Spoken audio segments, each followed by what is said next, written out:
Okay, so we're here with Buz Waldmire at the Cozy Dog Drive-In in Springfield, Illinois, and he's going to tell us a little of the background of this amazing, iconic restaurant here. Well, my father started the business back in 1949. That's this particular location, this address where we are currently today. He actually started Cozy Dogs in 1946 when he started making them down in Texas, and he called them Krusty Curs. He got out of the service in the middle of 1946, came back to Illinois, and my mother thought, that's a terrible name, so she came up with the name Cozy Dogs. And I'd like to say the rest is history. It makes it a really short history lesson, but he opened 3 different restaurants here in Springfield, and this was the 3rd one, this location.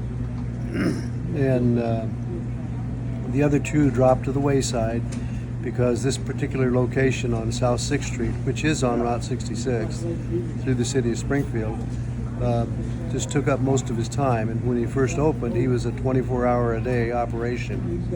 It was. Anyway, my dad's dream was to be a franchisee or franchisor, and so he traveled around trying to get other people to sell Cozy Dogs in their mom and pop restaurants and stuff, and he probably had 15 or 20 different shops throughout Indiana, Ohio, Iowa, and Illinois selling Cozy Dogs that had been added to their menu.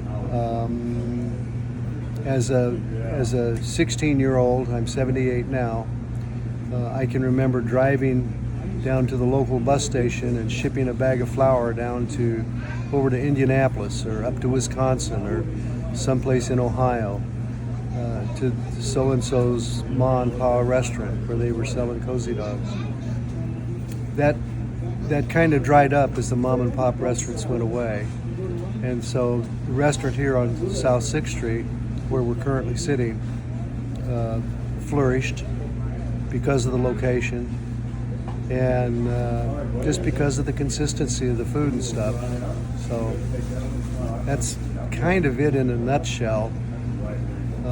This current building that you may see pictures of in this broadcast was built in See you, buddy.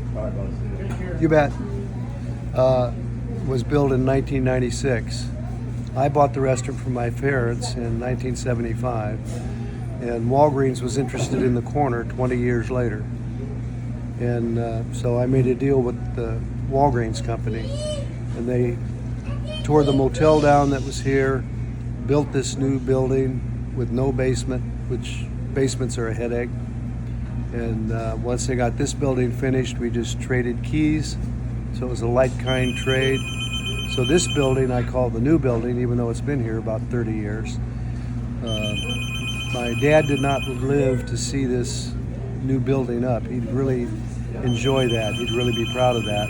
My mother, though, did. And she thought it was great.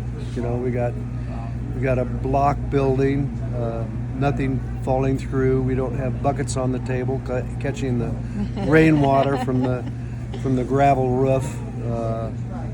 So that's kind of the history. And then, of course, my son Josh, one of 6 children, and his wife Franny are operating the restaurant today. Wonderful. Thank you very much for that little summary and for having us here.